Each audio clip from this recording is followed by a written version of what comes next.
Brian, Robb, Jay King, and Sam Packard present Steel Bottle, Steel Bottle, Boston Celtics, Steel Bottle, Steel Bottle. Oh yeah! Steel Bottle, Steel Bottle, Boston Celtics, Steel Bottle, Steel Bottle. And a 19. Jalen Brown, D. White, Crazy Joe. Steel Bottle, Steel Bottle. With Tatum coming back. Steel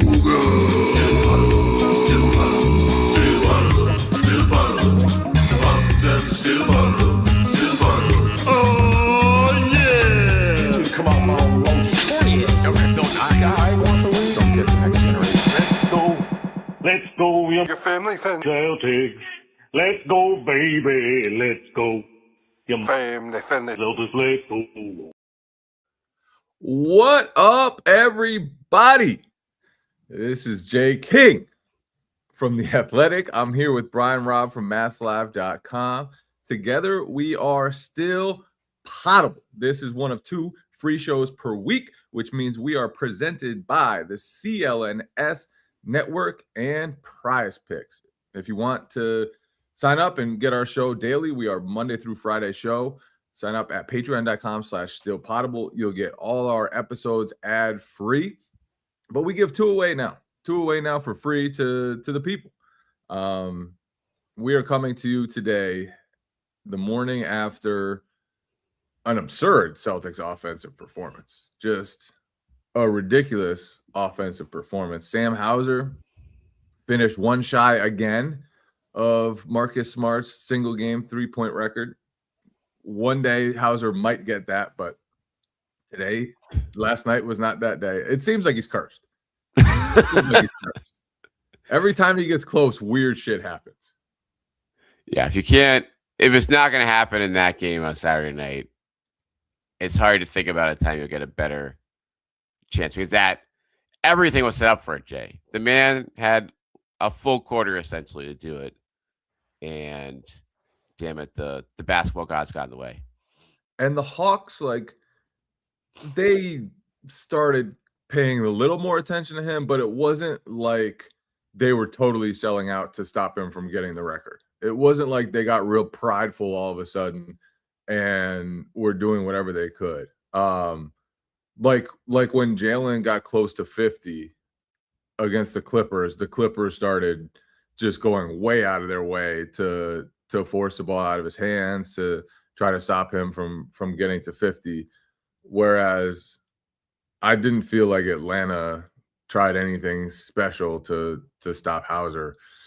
And even so, he missed 6 straight. Just destroyed his percentages, Jay. Yeah, he was 10 for 15 and then finished 10 for 21. The good news was he did set an NBA record while failing to set a Celtics record. He's in the books. So he was the first player ever to take 21 3-point attempts in a single game without attempting a single 2. So shout out to him. Yeah, Packard. I don't know if is that gonna be broken anytime soon? Probably not. Packard thought he was gonna be 2-point daddy, and he's now officially 3-point daddy. There's no 2-point possibility there. 20. Yeah, that might. It was funny. He was joking about it after the game and after his press conference, and he was kind of like, that might never be broken because it was at 17 before. 4 guys were tied at 17. Right. And you look at the list of who, so 24, I think, was the record for most attempts in the game. And the names on a list that had 24, 23, 22, obviously had all taken 2s. And it's guys like Curry, Harden, guys that just aren't pure specialists like Hauser of that's the one thing they do. And so, yeah, I don't think anyone's coming close to the same time soon because 21 he didn't even come close to taking it 2. There wasn't even any consideration. I don't know if he looked at the rim inside the 3-point line over most of that game, period. Yeah, well, the Hawks didn't really force the Celtics to deviate from their plan A very often. And I mean, that second quarter, Celtics played unbelievably, but to have a 50. Yeah, I guess Trae Young You feel Jay for a second, but the Trae Young may not have been the Hawks' only problem on defense. It felt like Yeah, and they've been pretty good on defense without Trae, and they didn't have Dyson Daniels, obviously, that hurts. who's a great defender. They were in the first game back home after a long road trip, which can be a really tough one to play. They didn't have Kristaps Porzingis, obviously, who has been out for a little while and did not play against his former team. Kristaps did have some nice moments with the Celtics players afterward. He like fake punched Jaylen Brown a little bit. They did a little boxing thing and chatted with each other for a little while. He chatted with basically all his old teammates at midcourt after the game. It's been sort of a frustrating season for Kristaps, dealing with the illness, dealing with injuries, and that was always kind of one of the stories of his Celtics time. It was only 2 years he was with the Celtics, but like just missed a frustrating amount of time. And I mean, as well as he played during the championship run, and as much as he brought them during the championship run, I thought he was just as detracting from what they wanted to do last season. Like, it wasn't his fault. It was an illness, a mysterious illness that he couldn't get a hang of. But he was so bad trying to play through that illness. Like, Joe Mazzulla probably should have gone away from him, especially knowing what we know now, which is that Nimi was sitting there on the bench and capable of playing some pretty impactful minutes. Luke Cornett was the other option. It could have gone more to him and Al Horford, and instead they just kept going back to Kristaps, and his minutes were a disaster almost every night. Yeah, it's after that game one against the Knicks, it was one of those things where you're just like, in hindsight, I wonder what. I mean, Joe's young coach at that point. He believes in his guys. He's a very loyal guy, and that's too, works out for him very well. But without a doubt, in that series, that was a big blunder, and certainly was part of the equation why that team fell down 3-1 even before Tatum got hurt. So it's, and we don't have to rehash. We don't have to harp on that, but now it's like, but now you're seeing, like, this isn't a huge shock for Porzingis somewhere else, unfortunately. Like, this is the kind of, even before the illness, this has kind of been the story of his career. And yeah, it's too bad that, hopefully he can get healthy and give it a shot. I don't know if the Hawks are going to trade him at the deadline here. It's going to be kind of fascinating to see what his future will be. But regardless, now you can see the Celtics with better help from the front court all year long. The consistency there has certainly helped them a ton on this team. And another great night from Nimi and Garza. And we even got a peek at Mr. Triple-Double with the main Celtics. Amari Williams was got to play the whole fourth quarter and had his moments there too.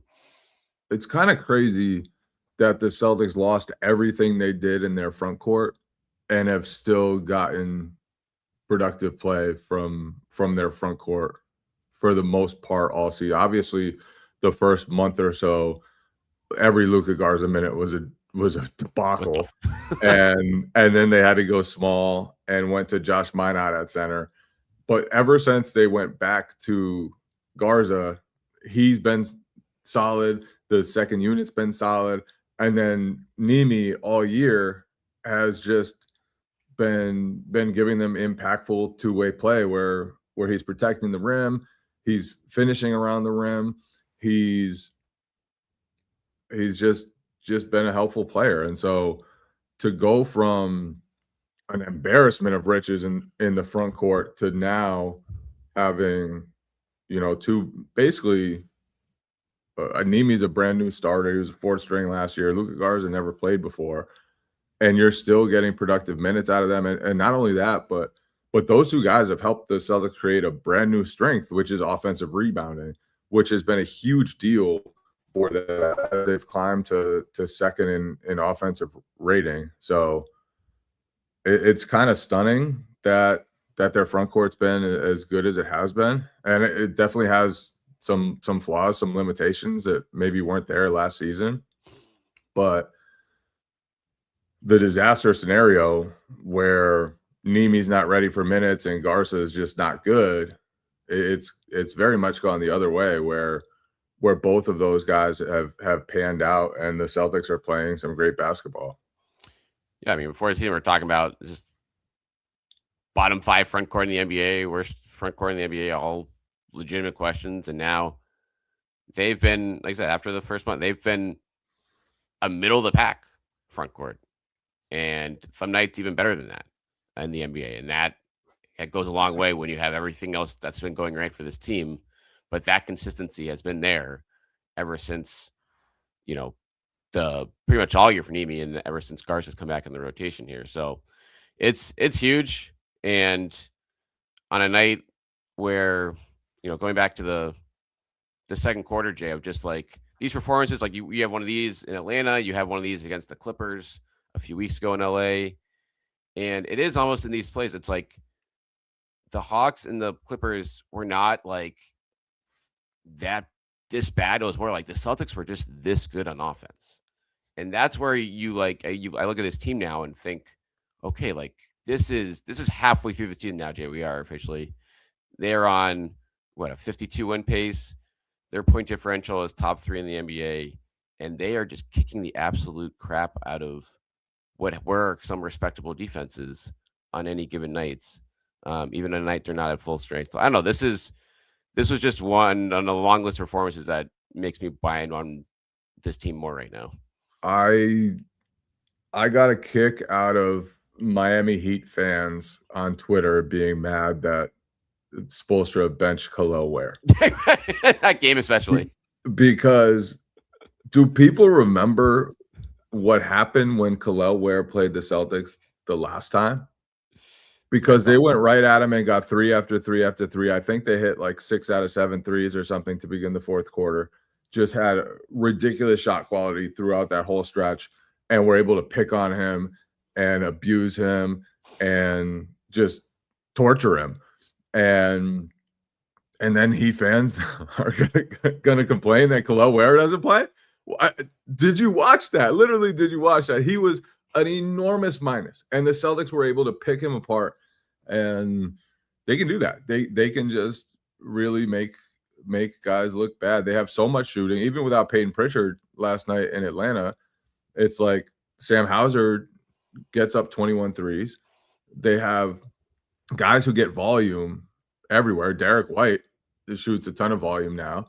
Jaylen Brown is just operating from the mid-range and getting to the cup at will. He was just dominant against Atlanta. A ho-hum 41-point night for him. Ho-hum 41-point night. And he was just getting whatever he wanted. But it's just really hard to, and especially now that they're starting Hauser, like it's just really hard to help and send the appropriate help to Jaylen, because there's just shooting everywhere around him. And when we talk about the front court, it wasn't just the centers that was a huge question mark. It's what were they going to do at power forward without Jason Tatum? Sure. And lately it's been Hauser in the starting lineup. Before that, it was Jordan Walsh. You can go to Hugo Gonzalez. You just have Baylor Shireman can play there. You can go to different options, and they've all had pretty good years. Hauser's 3-point percentage were going to be way up there until the final 6 misses. And so we are going to draft his misses as the potable 6-pack. But first, let's go to a ad read from our friends at Prize Picks. All right. This podcast is brought to you by Prize Picks on the CLNS network. Jay, big weekend of football. I don't know if there's been even the level of games that we're seeing this weekend has been unbelievable. So Prize Picks is a great spot to go to enjoy everything about this weekend.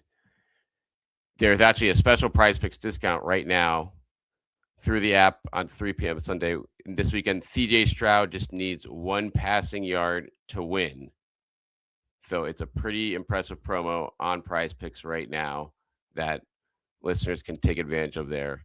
And other things about Prize Picks I love, they've got injury protection, which is a big thing when you're using something like this. And there's a new feature where there's early payouts. So if your player gets off to a hot start, you have the option to cash out those winnings before the game even finishes.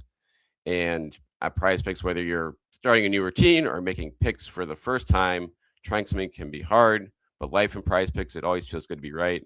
With high pressure playoff matchups every weekend right now and elite hoop action almost every night, the action never stops, and Prize Picks lets you take control. So download the Prize Picks app today. Use this code CONS50, CONS, I should say, to get $50 in lineups after you play your first $5 lineup. That's code CONS to get $50 in lineups after you play your first $5 lineup. Prize Picks.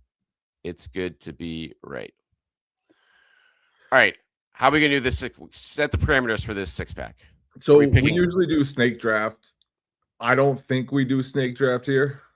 Okay. Well, you know what? We always do snake draft. We're going to do snake draft here. I'm going to give you the first pick. We are going to draft the most entertaining Sam Hauser misses in his 6th straight stretch to end the game. It was a hilarious stretch. It was so he got his 10th three with 7:55 left. Over the next 3 minutes, he took 6 threes, missed them all. Some of them were very bad misses. And then finally, after that, the Celtics just pulled the plug on trying to get him the record, took him out with 4:55 left. And Jaylen Brown was like cackling on the sideline, like just having so much fun, thought it was hilarious.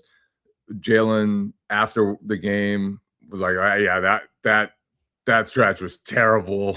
Like, Jaylen brought up the last time that Hauser tried to set the record when he made his 10th, like, what was it, midway through the 3rd quarter, and then sprained his ankle.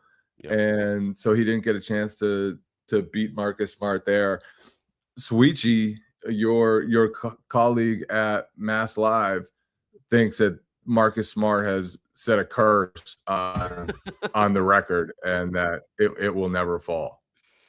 That he has cursed it, and anybody who gets close is bound to run into some sort of problems.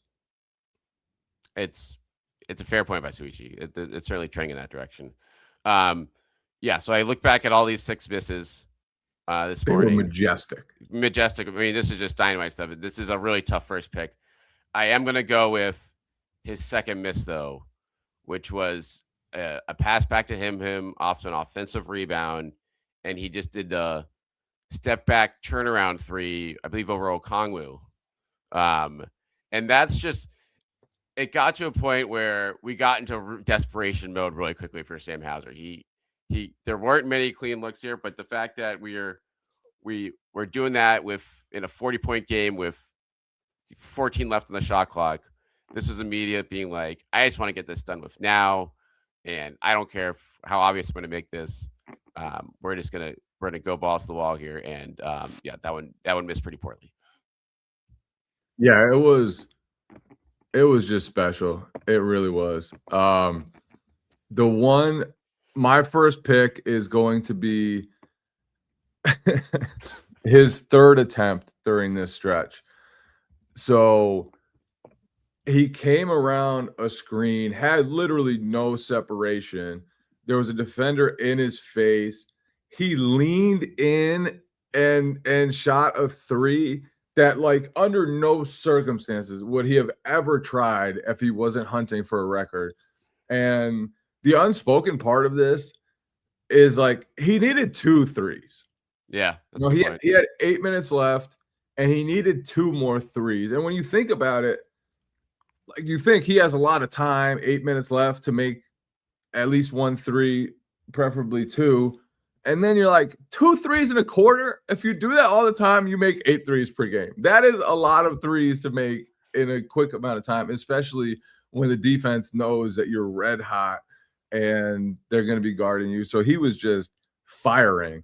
And I thought that was the funniest one because like just leaning in, like almost got contact. He actually gave it a pretty good shot. Like it was somehow online. He's an incredible shooter, but that was hilarious. And then my second pick, I'm going to take the first 3-point attempt he had during this stretch, which he missed by a mile. It was probably the most open look he got during this stretch. And he's on the left wing. They feed him. I believe it was in transition. And just sails left and like smashes off the backboard. And he had been absolutely blistering hot before that, 10 for 15 before that. And then that sort of set the tone for his failed pursuit. That was the one that makes you think maybe Marcus Smart really did curse this thing and just absolutely shanked a pretty open look. And he hit some tough shots before that. The one he hit right before halftime when he like ran backwards and just like turned and fired it up and threw it super high in the air and was just kind of bouncing before the ball even went in. Like he was on some sort of roll, and then it all just went to hell when he shanked it on his opening attempt to tie the record. I mean, this is I kind of put this on Joe. Joe Zuna had to call a timeout there and just, get everyone, rest the legs, draw something up on the board, be like, we got to get you a couple here because this was Hauser lost it early. Once that first miss was by that badly, you knew like, oh, this is going to be a struggle here. And they were all trying to find him. He took, after he got one short of Smart's record, he took 5 of the next 6 Celtics shots, and they were all 3-point attempts, and they did not go in. No, I don't think Sam Hauser's in position to be able to handle 20 shots a game based on this performance. A lot of shots. My next 2 picks are going to be his last 2 3-point attempts. These were, I thought, pretty clean. One was coming off just the top of the key. One was a offensive rebound kick out, maybe his best look next to that first one. And again, the man was out of gas. The man had nothing left in the tank at this point. This was about both were in the 5-minute mark of the fourth quarter. He had just missed 4 in a row. Confidence maybe wavering. Clearly, though, the whole world knew what was going on, and his teammates, to their credit, kept looking for him. But his teammates would have been better off giving him another minute or 2 break. But the problem was he was up against it because even being in this game at this point, up 40, Joe was playing with Missoula was playing borrowed time with having him in that long. This is a long road trip. The rest of the starters sat out the entire fourth quarter. So those are my 2. And I don't know, in hindsight, it's like, how funny would it have been if they like brought the starters back on the floor for a couple minutes to make it easier for Hauser to get the open looks. It was, I thought Joe Mazzulla gave a great answer and basically said you want him to hunt the record when he has a chance. But then it's like, but you don't want to disrespect the game. It really was. It got to the point where it was disrespectful of basketball. It was disrespectful of the Atlanta Hawks. It was disrespectful of the Boston Celtics. It was disrespectful of Marcus Smart's record. It was disrespectful of Sam Hauser as his shooting percentages for the night just plummeted. It really like their quality of play just disintegrated for that 3-minute stretch. And it really was like just a funny stretch. Kind of reminded me, was it the Knicks opening night last year when they almost set the NBA record for most threes as a team in a single game? Correct. I think they missed their last 12 or 13 threes in that game, and it was just comical. Like they were. And Hauser was probably part of that too, right? He must have been on the floor. Hauser was absolutely part of that. He puckers when it's time to chase history. He puckers. I cannot believe the last one that I get, because this was a hysterical shot attempt. The fact that it lasted this long in the draft goes to show the quality of misses and hilarious misses that we are drafting here.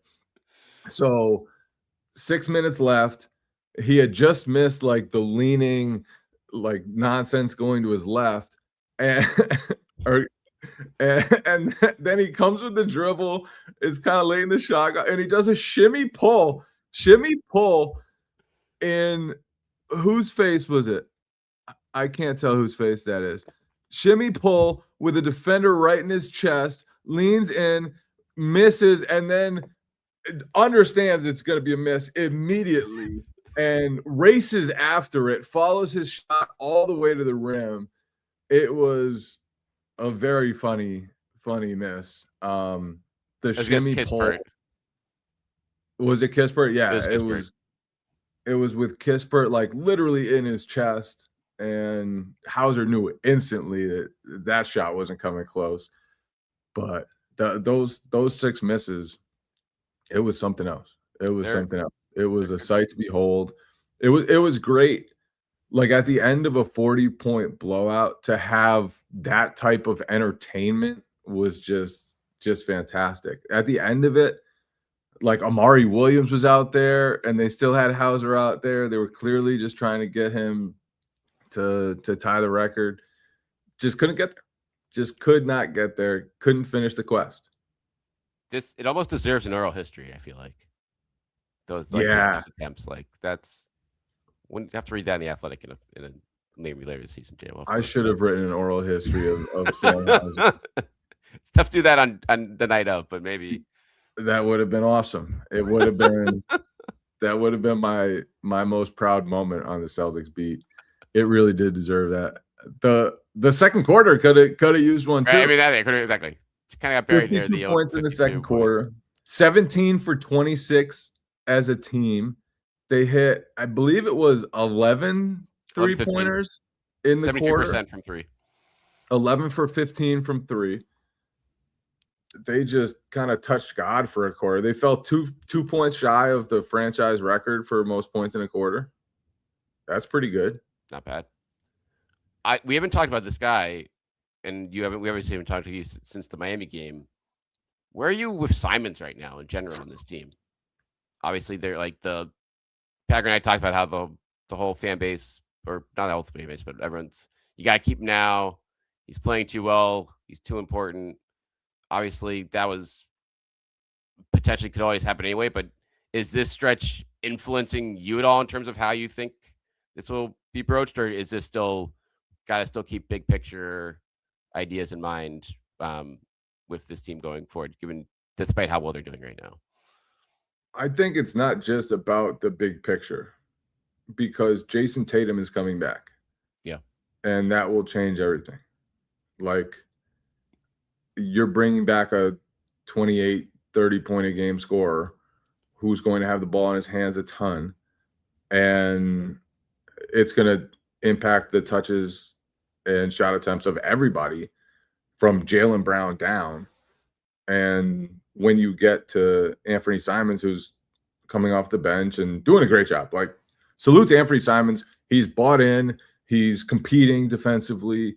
He's just totally ignitable. He's such an ignitable scorer. When he gets hot, just like give him the rock and let him work magic. But I do think that Tatum coming back is just like such a change that it's going to impact everybody, and that what Anthony Simons is doing today is not going to be his role tomorrow. Between him and Peyton Pritchard, one of them is going to see their role like cut pretty significantly, I think, when Tatum gets back, and you still need another big man. And so that's where I say it has nothing to do with what Simons has done. To me, the luxury tax at this point, like of course, if you can get out of the luxury tax, go ahead and do it. But this team is worth paying up for. This team is worth like not taking a step back financially for. This team is worth trying to bulk up the roster if you can. And I still think, like I said, you try to get under the luxury tax if you can. But I just think like Simons, as much as he's doing right now, just won't be the same when Tatum gets back. And that's where you have to rearrange the roster, and that's where you have to sort of fill in the holes that you do have on your roster. I think the biggest hole is at center, and you can kind of, once Tatum gets back, like you just have another ignitable scorer, and he takes Simons' role and is obviously much better. And then you just balance out the roster and try to get somebody. And Simons, like, what makes him a trade candidate, like you could talk about trading Hauser instead. Sure. But at that point, like, I wouldn't trade a guy just to trade a guy. No. I would, at this point, it would be trade somebody to try to get a center, to try to rebalance the roster, to try to address the one real weakness of the roster, which is that you only have one center probably who's capable enough defensively for a playoff series. I understand. Like, you have to think about it with the playoff rotation in mind. I'm with you. That has to be it. That is, and Simons is not. I mean, he's he played off the bench in Portland way back in his career, but he's a luxury once Tatum comes back on the floor, and then how much he's going to play, how much he's going to impact the playoff series period remains to be seen, particularly if they're back at full strength roster wise. The center position, without a doubt, is going to be an area that if the Celtics want to get serious about getting out of the East this year, like, they have to address that in some form. To the degree of which they do that, they can do that with a smaller ad, a bigger, like, I guess they have options there.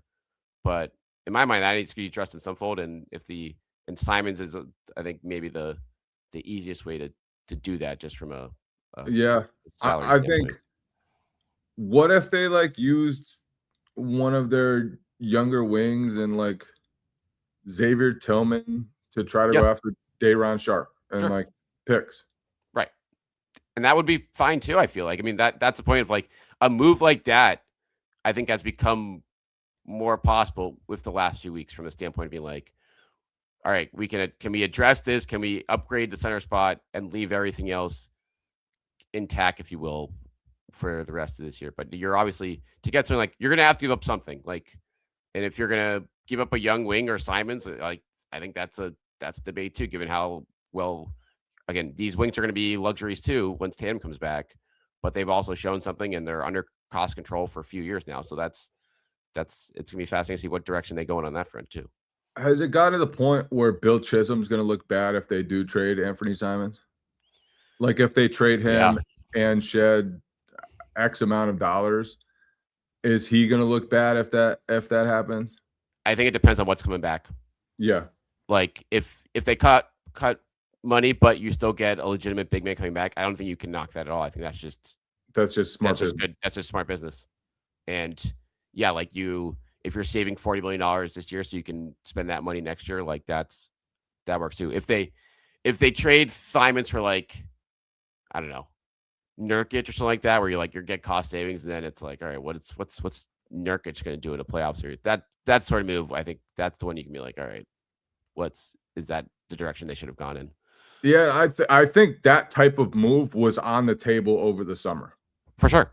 That was something they were looking into, where you don't really get much of anything back except cap savings. Right. Now I think the conversation is different. Now, if you do move Anthony Simons, you better be getting back a player who helps you, because he's proven he can help you.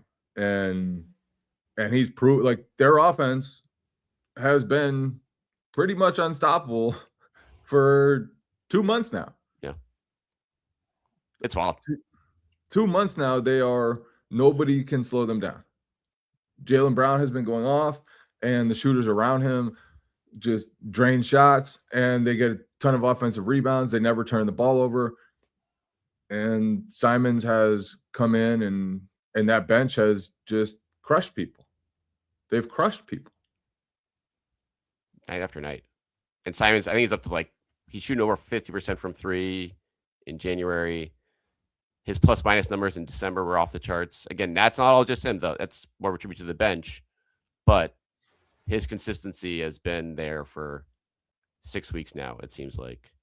And yeah, that's not something you trade away lightly when you are, the second seed in the East and have a very favorable schedule coming up into the heading of the trade deadline. So you could really separate yourself from the rest of the pack in the East. And while you're not going to catch the Pistons, I don't think, but you could definitely get comfortable in that number 2 spot before Tatum's return. Has he totally changed the market for him, do you think?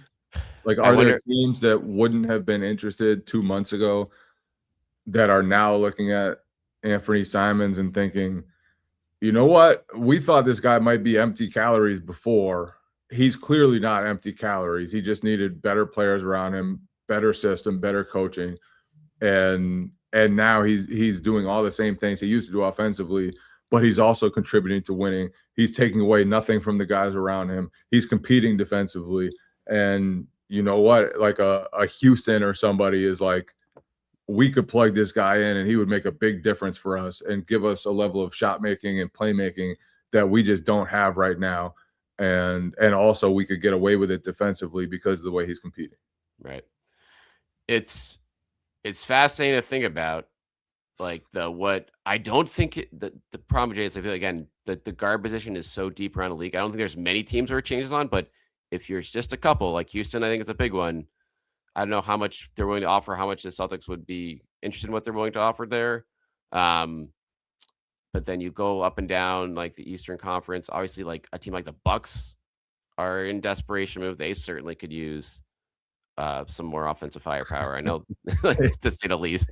But I don't think it's going to. But that, or are they going to actually give, like, again, the Celtics aren't. What are the Celtics interested in doing in on that roster? They're not going to want to take back a bad contract like Kuzma or Portis, I feel like, for Simons that has long-term money attached. So yeah, I think his value has changed, but I don't necessarily think that's going to impact what type of move the Celtics make of him, because I think the focus, again, unless they have a secondary move that's coming attached with him, like, you need to improve the roster, or at least improve the depth chart if you're going to move him at this point. And I'm not sure the teams that are out there that could use him are going to be able to help you do that. Let's say they do keep him. Let's say in the next few weeks, Brad Stevens decides, I just can't trade this guy. He's playing too well. This team is playing too well with him on the court. Let's keep him, move forward with this group, see what happens when Tatum gets back. What kind of contract would you be thinking about keeping him on moving forward? Or would it just be like, keep him to the end of the season, play out this year, and then, as well as he's played, say goodbye, because he's going to make more money than the Celtics can realistically afford? Yeah.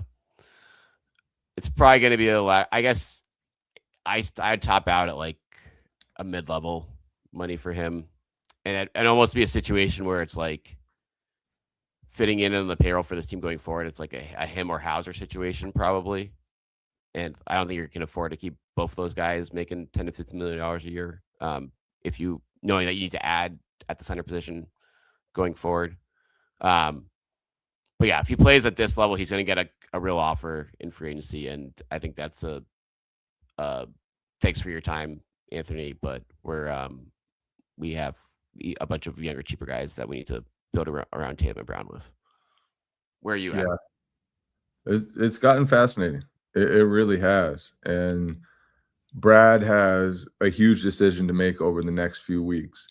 One thing that stood out about his tenure is, like, he's willing to do things that are unpopular in the moment. He's willing to trade Marcus Smart, who was not just a fan favorite, but like beloved by teammates, super competitor, and he was willing to move Marcus Smart. He's kind of shown, like, whatever is best for the Celtics, that's what Brad's going to do. And so I think he'll he'll approach this Simons thing very like matter of factly, and if he thinks it's for the best for the team, then they'll ride it out. But also, no matter how well Simons is playing right now, if there's a deal that Brad thinks is better for positioning his team long term, for positioning his team short term, then he's going to be, aggressive looking to do that, even though at this point it would hurt to move Anthony Simons because of how well he's played, because of how great that bench has been. And because like Simons has helped make the Celtics just extremely difficult to guard. It's gonna be a fascinating next 2 weeks. And the package now, Jay, it's like Simons, a young wing, and a first round pick. Like what could that get you? I feel like I think as high as I'm going to go find Brad Stevens in terms of giving up stuff now. But suddenly, given how Simons has played and how well these young wings have played, it's fascinating to wonder what might be out there for a package like that, and whether that's enough of an upgrade in the front court, ideally, for them to jump at. Honestly, as you look at the front court candidates, there's a few that I think could be difference makers. There are not a ton of big men out there. No. And like if Zubats doesn't go anywhere, then it kind of gets bleak immediately. Right. And because like Gafford's not a difference maker, I feel like. Like you're sure not gonna offer that much for Gafford. Like you take him, but you're not offering any pick. I'm not offering like a good young wing or a first. Yeah, no, you're not gonna dip deep into your chest of assets to go get Daniel Gafford. So yeah, it's gonna be interesting. And I think the other, and then if you can't get a good big, how hard do you try to get out of the luxury tax, if at all? Right. And that's when Bill Chisholm could look bad. Yeah. If they're making cost-cutting moves while second place in the East, while waiting for Jason Tatum to come back, and you're just like, yeah, you know what? I just dumped $12 million just to dump $12 million. That would be bad. They've already made a ton of salary-cutting moves. And look, I get it. The repeater tax is a bear. If you can get out of that luxury tax and start resetting that, it would have huge benefits moving forward. However, this team is worth investing into. And you're a new owner, and people are going to be judging you, and they're going to be evaluating what happened. They probably have PTSD after what the Red Sox have done over the last however many. And this is your first impression. And you can't screw it up. You can't look like you're cheap, even if it's smart business. You can't just be out there looking like it's cheap, like you're cheap. And I think everybody understood all the cost-cutting moves over the summer.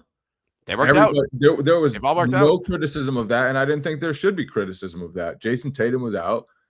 They were way, way, way above the line where you could feel comfortable paying for a team that wasn't going to win it. I think and we've seen since, they needed to get younger too. They needed to have more energy. They couldn't move forward with the same group, even if they had unlimited money.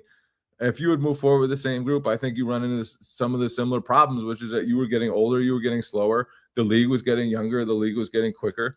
And Celtics have gone younger, they've gone quicker, and it's paid huge dividends. They've tapped into that youth, they've tapped into that energy. And Ugo, baby. All right. One more thing. Two more things I want to discuss. I took a Waymo in Atlanta. How'd that go? I put a video in the Patreon. Did you do it? You put it in the chat? It was wild. It was wild. So Uber in Atlanta, you could get a Waymo. And they ask you if you're okay with having a Waymo, which is a robot-controlled car. And I guess they're all Jaguars. So they pick you up in a Jaguar. The steering wheel is moving, but there's nobody there. There's like an iPad in the back. You have to press a button to start the ride. Then you can pick the music, the type of music you want. And you just kind of sit there and live the dream in the back seat while nobody's driving you. It's crazy. The future is wild. The future is wild. Are these coming to Boston? Do you think this is something that can work? I don't know. So I wasn't like scared of being in a Waymo. The one part of the experience that I did not like at all was thinking to myself, this is going to take jobs from so many people who actually drive Ubers. True. And I almost declined the Waymo just because of that, but I wanted to have the experience of being in a robot car for once. But at the same time, I was like, man, this is really going to impact a lot of people's jobs. That's a bummer. But also, I want my own Waymo because driving is just think of how productive you could be if you were on like an hour and a half drive and you could just be in the back seat pounding out a story. That would help.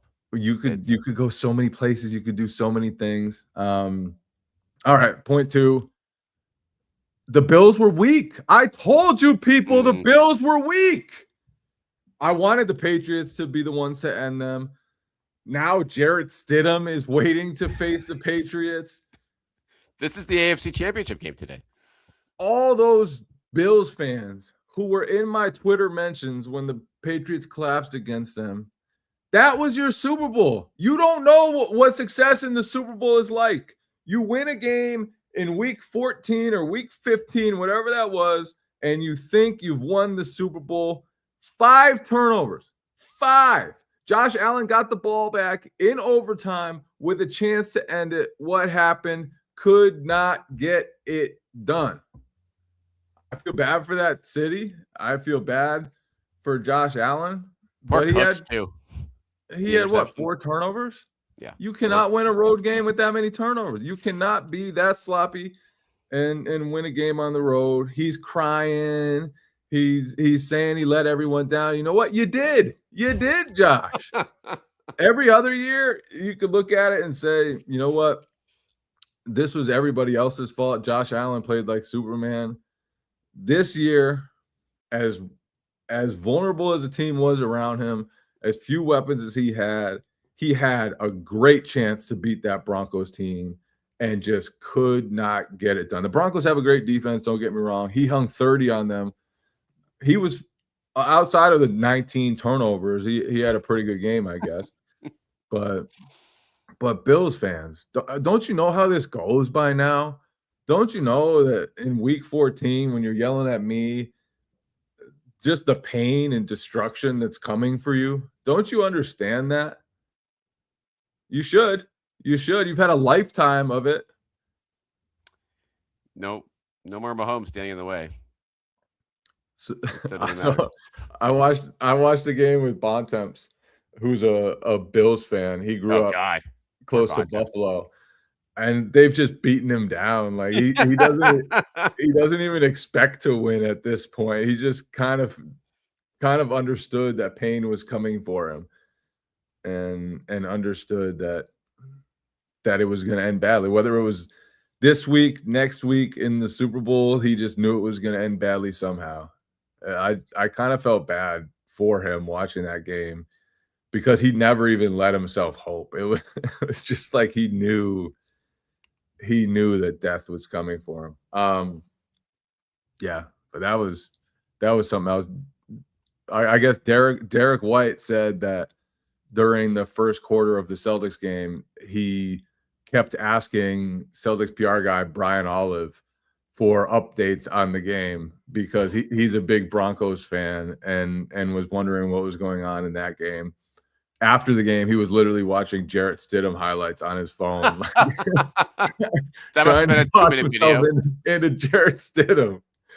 So, yeah, that could be a wild week. We're recording this obviously before Pat's play, but if we get a Stidham versus Drake May, then I don't know. The Celtics the Patriots might have to be favored in that game. Even Broncos defense is so good, though. I still think they could win with Stidham. Yeah, I mean, they're playing at home. It's Denver. Denver's been a house horse for the Patriots for a lot of playoffs over the years. So, but the guy get there first. But the Bills are home, and that's, I think, the most important thing. All right, that's going to do it for us, Jay. Any other good road trip tidbits here? Behind the Waymos, The Waymo. Bontemps, misery. Like, what a full podcaster. What a joy. The Celtics, the vibes were high in the Celtics locker room last night. They were making fun of Hauser. They were chirping Derek White about Jarrett Stidham. They were having fun. Why wouldn't you? After that performance, after this road trip, and we got a good one coming up, Jay. You'll be there Monday night. Celtics Pistons. Pistons beat the ever living crap out of the Pacers the other night. So those two, they will be well rested as well, and we will have a recap for you on that and much more all week long at Still Potable. Patreon.com/stillpotable. Sign up, ladies and gentlemen. We love you all. Come in the chat. Come check it out. We love you. We miss you. We miss you. What do you mean we miss you? We'll see you later. Still Potable, Still Potable. The Boston Still Potable, Still Potable. Oh, yeah.